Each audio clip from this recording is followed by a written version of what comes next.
Welcome to the Greenfield Report with Henry R. Greenfield, your gateway to understanding today's geopolitical landscape. With 50 years of experience across 10 countries, Henry shares expert insights on world affairs, offering practical solutions and engaging guest perspectives. Dive into the Greenfield Report for lively discussions on the issues that matter. This is Henry R. Greenfield reporting once again from Budapest, Hungary, where the mood is somber and a bit wary in the holiday festive Christmas season of 2025. For the past 6 weeks, we have been traveling first to Asia and then around Europe while we attempted to put together various Greenfield reports, especially on what is happening or not happening in the on-again, off-again Trump-Putin negotiations to end the war between Ukraine and Russia. We have been thwarted time and again by Trump taking a new twist or turn. Today, the document finally arrived to put some clarity on the future of foreign relations between the United States of America and the rest of the world. If Project 2025 was a huge, thick tome on every aspect of America first in changing the United States back to the 1950s, when it was primarily a white-only country run by white men, the grandly named the National Security Strategy 2025 for the United States is a document, while only 33 pages long, is deep on policy, which will lead the USA or not, depending, of course, on the whims of its own sponsor, Donald Trump, for the next 3 years and possibly for decades to come. Why, you might ask? Over the next 2 weeks, we will explore the meaning of this document and how it will officially change the way the United States works with Europe, the European Union, and its members, as well as Ukraine, the United Kingdom, and of course, Russia. But first, let us set the mood for what is happening in Europe today. And frankly, it has nothing to do with any of what Trump is saying, as Europe continues to be who have they increasingly become over the past 80 years. In Budapest, everywhere you go, there are so-called Black Friday sales, which now have continued for another week or two, and the malls are filled with shoppers. Everyone is shopping like there is no tomorrow, especially in the few upscale malls, where scenes of revelers dancing on the keys of a giant piano, a la Tom Hanks in the movie Big, are designed to make you feel the holiday season is indeed bright. But all is not well, and everyone knows it. Year 4 of the war between Ukraine and Russia has dragged on, and Year 5 is looming just around the corner. Soon it will be longer than the entire World War I and contains trench warfare like that war, and as in all Euro wars, new innovations in the killing fields. 110 years ago, it was the introduction of planes dropping quaint little bombs and the bloody Red Barons squaring off in the skies above the trenches in northern France, and then moving on with booming massive guns, the so-called Guns of August, as when the war began in that month of 1914. It then went on to introduce tanks as the cousins, the Battenbergs of the United Kingdom, of course, who then later renamed themselves Mountbatten to lessen their direct connection to the German Hohenzollern family, all the while being the grandchildren of the greatest empire in world history, at least in territory, that is, Queen Victoria of the Grand British Empire.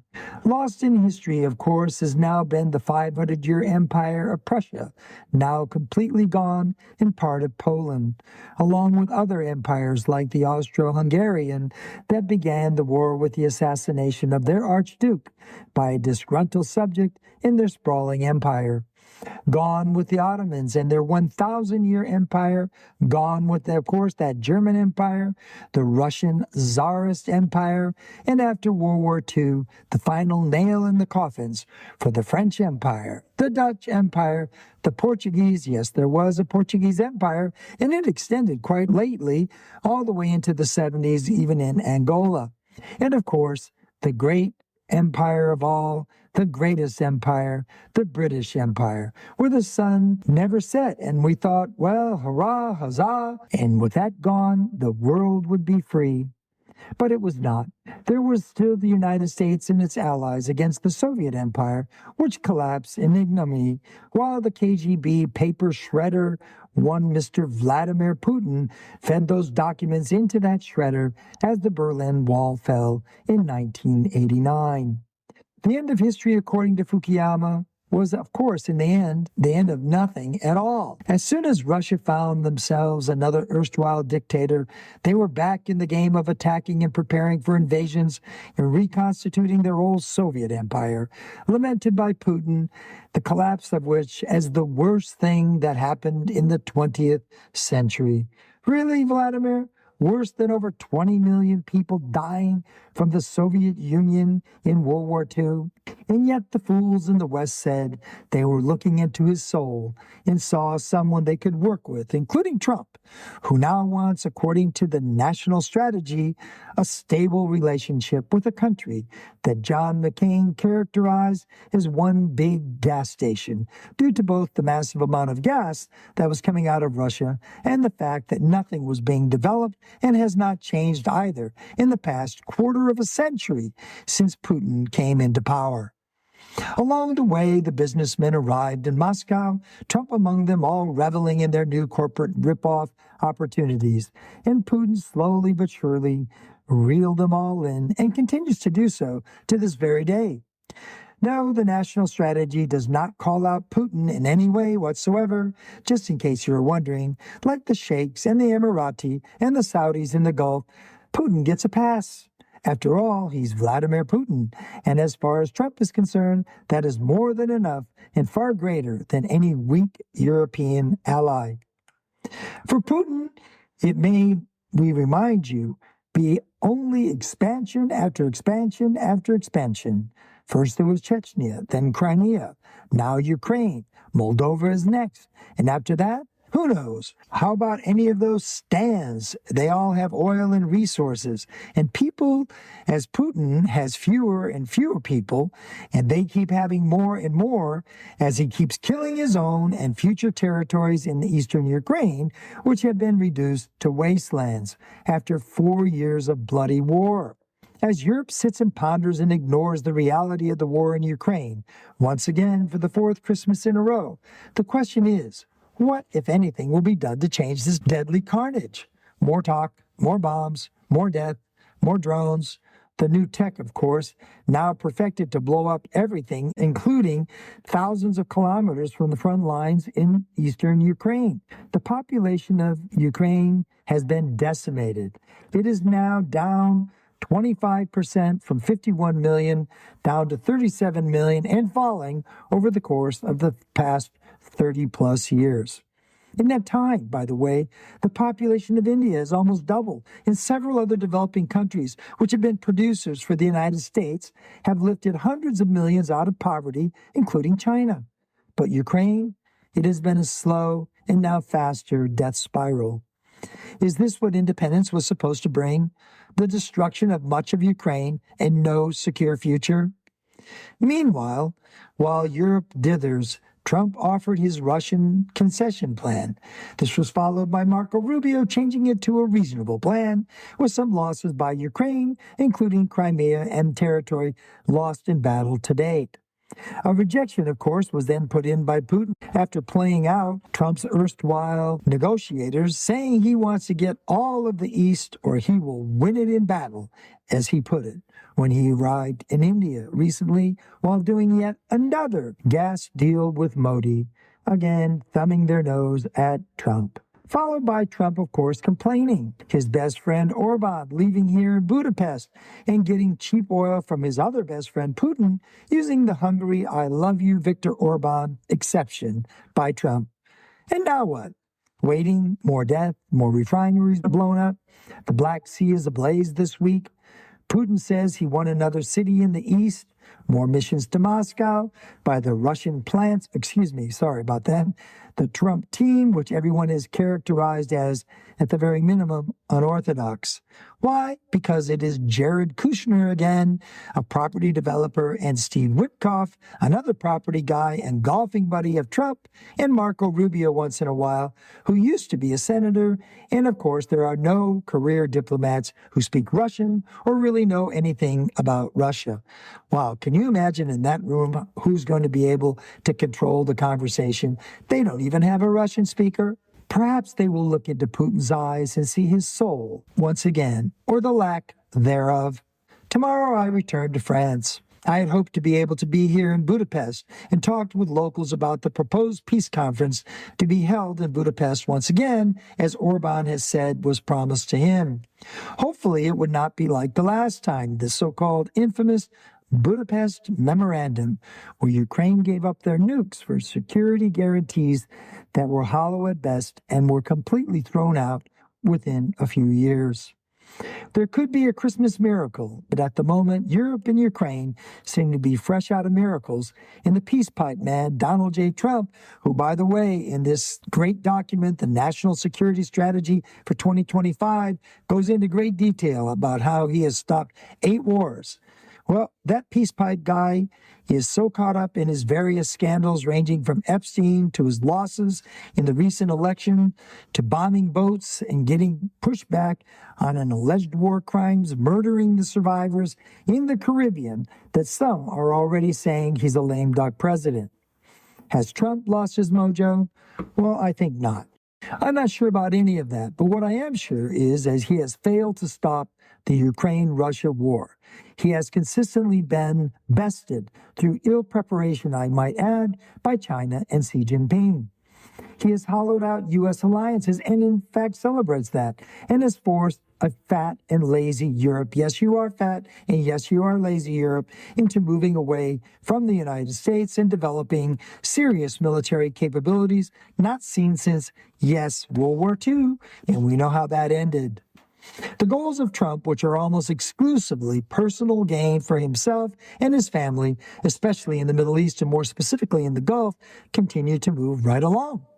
The U.S. economy is flat at best, and the apt-named affordability crisis is haunting Trump as bad as it did Biden.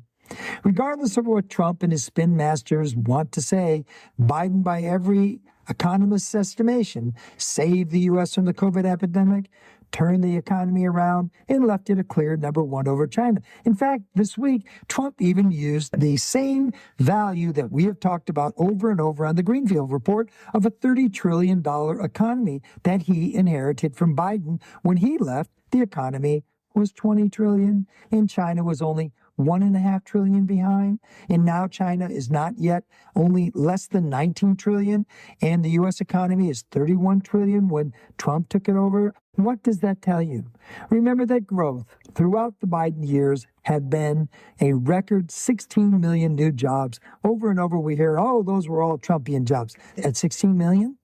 Pandemic or not, Trump's first 10 months have gone from 200,000 a month at the very minimum under Biden to below 0 in August, and now a modest 119,000 for September. No data for October due to the Trump plan and Republican mandated shutdown. And now in November, yet another loss of 32,000 for the month of November, and total layoffs of 1.7 million people this year alone.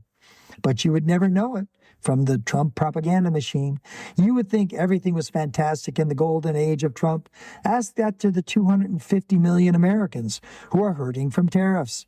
Trump's numbers are the worst in his presidency, falling to in either 1.0 or 2.0, doesn't matter. It's at 36% and falling. But it matters not. And that is what this Greenfield report and the coming reports are going to focus on. While Europe dithers and Macron is off to China to try to do deals, in Germany, by the way, is specifically called out by Trump in the national strategy for investing in China, in the largest chemical complex in the world, instead of paying for their own military or even investing in their own country. Trump has said he has had enough. The national strategy talks about civilization change in Europe. the end of the euro, and by extension, U.S. values through overmigration from the Middle East, from Africa, from everywhere, to the point where Europe, according to Trump, would no longer be a reliable ally for NATO in the future. There is much to unpack, as they say in the national security strategy, but suffice it to say, Europe is downgraded. As the Europeans play and have a lovely Christmas and I return to France, Trump has provided a Christmas surprise that no one, at least not in Europe, no one wanted to hear. Europe is effectively on their own. The U.S. will focus on the so-called Western Hemisphere, using what Trump calls the Trump corollary to the Monroe Doctrine. That's right. That document that's over 200 years old and was designed to keep the Europeans out of Central and South America, and now is partially, at least, aimed at keeping China out. In future episodes of the Greenfield Report, we will talk about what will that mean for U.S. military spending, the downgrading and closing of bases, especially in Europe, where also, by the way, diplomatically, the United States is pulling out, where count them, 5 U.S. consulates are slated to close in France alone in the coming year. The U.S. is abandoning Europe, and just as we have predicted over and over in the Greenfield Report, it is all about making money in the Gulf.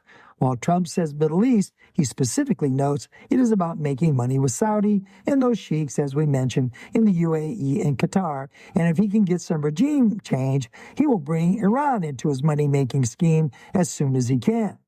By the way, they call that out too, but it's not yet succeeded, even though he claims that he has permanently crippled Iran and the Ayatollahs.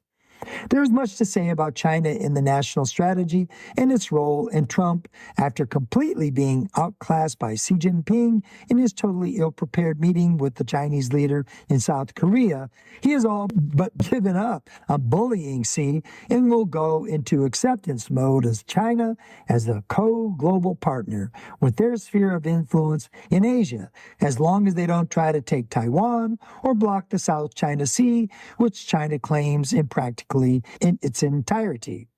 It is the view of the Greenfield Report that the only strategy is one of Trump's personal priorities and have nothing to do with the long-term interests of the United States or its allies. Again, we will be covering Asia with our new guest, Mr. Christopher Fussner, a longtime Republican operative and philanthropist, as well as highly successful U.S. businessman who will be providing insights on Asia and ASEAN. Chris, you may or may not know, has lived in Singapore for the past 40 years. And what this new national strategy by Trump will mean for that part of the world, as well as Ukraine, where Mr. Fussner has provided hundreds of ambulances as part of his worldwide medical missions that he sponsors also in places like Nepal. Yes, before you say it or even think it, there are a lot of Republicans out there who are incredible contributors to the human good throughout the world, and Chris is one of them. We will also once again revisit Steve Kroll, our reporter in China, who has been traveling throughout that country since we last spoke to him. In the end, the national security strategy by Trump is in line with exactly who he actually is. If you read the document, it does not sound unreasonable to the average American. Of course, who would not want to put America first? Who would not want to stop the flow of fentanyl? Who would not want to create more jobs? So far, none of this has happened under Trump, but it doesn't matter. What matters is how he will approach the rest of the world, and it is nothing at all like the way the United States has worked with the world over the past 80 years since the end of World War II. You will recall that in one of the very first episodes of the Greenfield Report, we talked about the end of Europe's American century. Well, we've moved far beyond the end of the century of American dominance and also cooperation with Europe to a completely now new strategy, which we have been laying out in the Greenfield Report over the last months. There will be no more multilateral agencies. There will be no more climate change discussion. There will be no more assistance to developing countries. There will be absolutely no more promotion of democracy. In fact, Trump specifically states that acceptance of places like the Middle East and the Gulf states with the traditional let's just call them sheikhs and kings and queens and princes. That's reality, and we are not going to try to change that. That is the true meaning of America first, meaning Trump first, and everyone else after that, and buttering him up and flattering him will no longer work, especially for the Europeans. In Trumpian terms, they gave him nothing but grief so far, and along with his attack dogs, as we call him, Captain Pete Hegseth, Department of War Secretary, and J.D. Vance, Europe is in for a rough ride. Enjoy your Christmas, dear Europeans. Your change in lifestyle may be coming sooner than you think. The question the Europeans should be pondering is, will Trump truly abandon them? Is this just a bluff? Will he back off, or is this just another part of the slow burn and turn to the Gulf, as we have said again and again, which Trump now has made official policy of the United States of America? It is time, as Trump would put it, to drill, baby, drill, and oil is the name of the game. Back to the future for Trump, and the hell with the future of the planet. Then again, hasn't it always been that way with Trump and the oligarchs and those who really control this planet? This is Henry R. Greenfield reporting from Budapest on my way back to La Belle, France, signing off and also giving us some thoughts on the new national strategy as outlined by Donald Trump and the future of the United States foreign policy to the rest of the world. Thank you for joining us on the Greenfield Report with Henry R. Greenfield. We hope today's insights into the ever-shifting geopolitical landscape have sparked your curiosity and broadened your perspective. Stay connected with us for more in-depth discussions and expert solutions. Until next time, keep exploring the world beyond the headlines.